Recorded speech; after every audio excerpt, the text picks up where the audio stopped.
Education officials across the country are rethinking their strategy after students posted alarming math and reading scores. The first national report card was released since the start of the pandemic, and it shows some major setbacks. Fourth grade students dropped to 36% proficiency in math. Those numbers are down from 41% in 2019. Reading proficiency also took a slight dip. The nation's eighth graders posted similar results. 26% of eighth graders were deemed proficient in math. That's down from 34%. Reading proficiency dropped to 31% of students. U.S. Education Secretary Miguel Cardona joins us more on all of this. Secretary Cardona, welcome. You have called these test results, quote, appalling and unacceptable. How do you intend to fix them? They are appalling and they are unacceptable. Thank you for having me here today. We have an opportunity here to make sure we double down on providing better access to reading and math supports for our students. And let me also say this, the 2019 data, that was nothing to brag about either. We've lost our spot. We have to work to make sure that our students here in the United States are #1 again in the world. That's what we should be aiming for. We have an opportunity here with the American Rescue Plan dollars, with the same urgency that we had reopening our schools, to raise the bar for our students, to provide them more opportunities. That means having highly qualified teachers in every classroom for every student, providing more opportunities after school, providing summer learning opportunities that give students a chance to catch up on what was lost during the pandemic, but also raise the bar, because those 2019 data is not something that I aspire to achieve. Yeah. I want to go past that. Secretary, one of the areas where especially students of color, Black and Latino students, are really lagging behind had to do with remote learning. Right. Students who did not have access to computers or good internet, or lived in housing, multi-generational housing, where they didn't have the quiet space to do classes. That points to perhaps a lack of preparation from the department to enabling students to have what they needed to do to learn better. How is the department now equipping students for moving forward if they have to do distance learning? And what kind of guidance do you think should have been in place in preparation to equip them with what they needed then?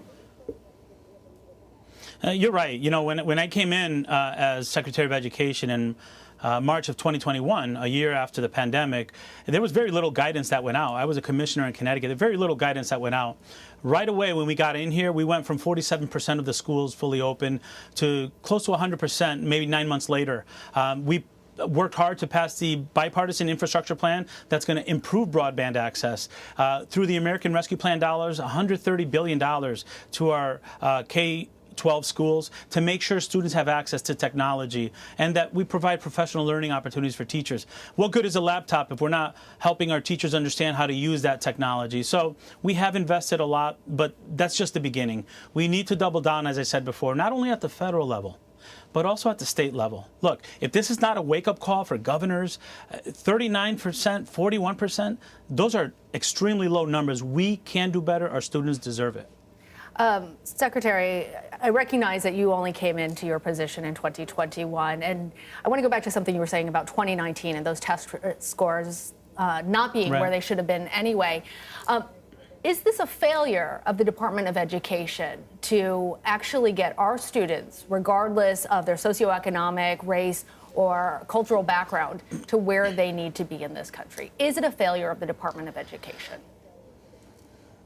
I think all of us need to be looked at as responsible for normalizing what you called out earlier. We have achievement gaps based on place and race that have been normalized in this country for the last several decades. So what we're trying to do here, as Secretary of Education, I'm really pushing hard to make sure that we put out those issues and communicate with families where our students are, help families hold our education community accountable for utilizing the American Rescue Plan dollars to help their children. Look, I'm a father of 2 high schoolers during this pandemic. How do you fix it, They were impacted significantly. How do you fix it? As I said earlier, you make sure you have highly qualified teachers in every classroom. You make sure you have after-school programming. You have summer school programming, high-quality content in those classrooms. We know what to do. Do we have the willingness to invest in education long-term? We can't just count on the American Rescue Plan dollars and the urgency of the president and half of Congress to get this fixed. This is a issue that has permeated for generations, for decades of underinvestment in education. If we're serious about closing these gaps and giving our students a chance to succeed, we need to invest in education and make sure that we're providing the resources to our students. What we're talking about today are teacher shortages. That's a symptom of underinvestment in our schools. Let's be honest about what the issues are, and let's address them together. And that also, as you say, goes to making sure that we treat teachers like real professionals in this country.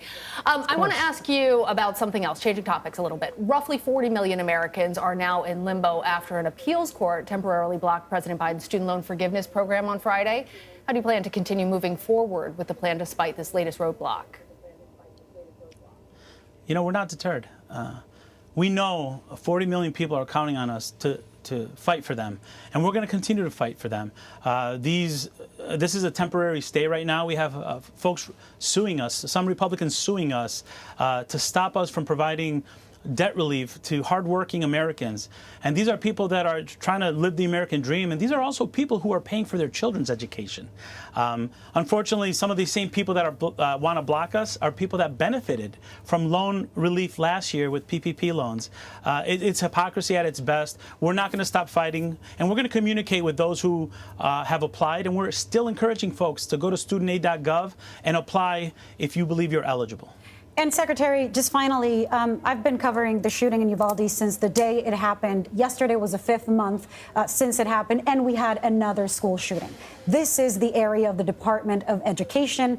Democrats say, you know, we need to pass sensible gun control. Republicans say only make schools safer. What are you doing in the department to bring them together and stop these mass shootings in our schools?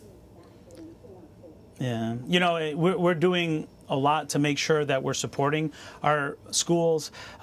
We've just passed $1 billion for under the Bipartisan Safer Communities Act to make sure our schools have resources to have safe campuses.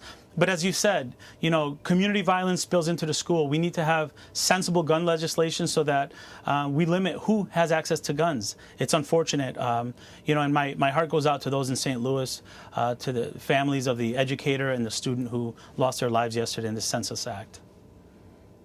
Do you see it continuing to happen? You know, I'd hope not, but let's continue to work for sensible gun legislation. Let's continue to make sure that the protocols that we have in our schools are followed. Let's continue to make sure that our emergency protocols include communication with our police officers, who I know responded well yesterday.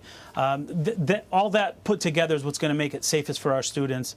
But it's, again, another reminder of the challenges that we have in our schools, that our educators are willing to roll up their sleeves and be a part of the solution. That's how we're going to get our students to achieve at high levels, and that's how we're going to keep our students safe. U.S. Education Secretary Miguel Cardona, thank you so much for joining us this morning. Thank you. Thank you.